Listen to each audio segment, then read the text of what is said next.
Hi guys. ஹாய்ங்க. எல்லாம் எப்படி இருக்கீங்க? ஃபர்ஸ்ட் ஆஃப் ஆல் எல்லாருக்குமே ரொம்ப பெரிய சாரிங்க. ஆமா, சாரி. எதுக்காக இந்த சாரின்னு பார்த்தீங்கன்னா, என்னால் காதல் வந்ததேவை கண்டினியூ பண்ண முடியலங்க. காரணம்னு கேட்டிங்கன்னா அதுக்கு நிறைய ரீசன் இருக்கு. இந்த காதல் வந்ததே கதையால் நான் ரொம்பவே டிப்ரெஷன் ஆகி உட்காந்துருந்தேன். ஆமா, அட்மின் பாவம். ஸோ இந்த கதையில நான் நிறையவே மிஸ்டேக் பண்ணி வச்சிட்டேன். அது மிஸ்டேக்னு சொல்றதை விட அது என்னோட தப்பு தான். அதுக்கு நான் உங்ககிட்ட முதல்ல மன்னிப்பு கேட்டுக்கிறேன். I'm so sorry. ஸோ இந்த கதையால நான் ரொம்ப டிப்ரெஷன் ஆகி முதல் கனவு கூட எடுக்காம உட்காந்துருந்தேன். அப்பதான் தோணுச்சு, எவ்வளவு கஷ்டப்பட்டு மூவ் பண்ணாலும் அவ்வளவு ப்ராப்பரா இந்த கதையை மூவ் பண்ண முடியாது.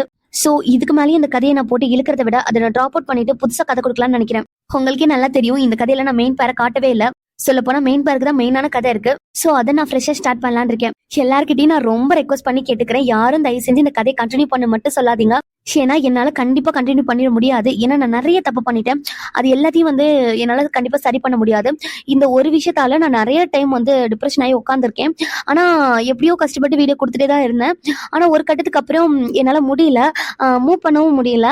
அட் த சேம் டைம் என்னால அந்த கதையிலையும் சரியா கான்சென்ட்ரேட் பண்ண முடியல. சோ எல்லா விஷயத்தையும் யோசிச்சு தான் நான் இந்த முடிவுக்கே வந்திருக்கேன். கண்டிப்பா எல்லாரும் என்னை புரிஞ்சுப்பீங்கன்னு நம்புறேன். கொஞ்சம் என்ன புரிஞ்சுக்கோங்க. இந்த காதல் வந்ததே கதையை விட இப்ப நான் கொடுக்க போற கதை கண்டிப்பா உங்களுக்கு ரொம்ப பிடிக்கும். சோ எப்போதும் போல உங்களோட சப்போர்ட் எனக்கு கண்டிப்பா கொடுப்பீங்கன்னு நம்புறேன். என்ன கொஞ்சம் எல்லாரும் புரிஞ்சுக்கோங்க, தப்பா மட்டும் நினைக்காதீங்க.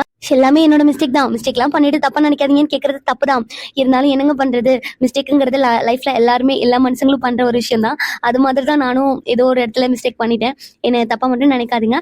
ஆனா கண்டிப்பா நெக்ஸ்ட் ஸ்டோரி பெஸ்டா இருக்கும், உங்களுக்கு பிடிச்ச மாதிரி இருக்கும். ஆமா ஆமா, உங்களுக்கு ரொம்ப பிடிக்கும். அடுத்த கடையில பாப்பாவும் உங்களுக்காக தான் வரேன். அதனால எல்லாரும் அட்மினை மன்னிச்சிருங்க.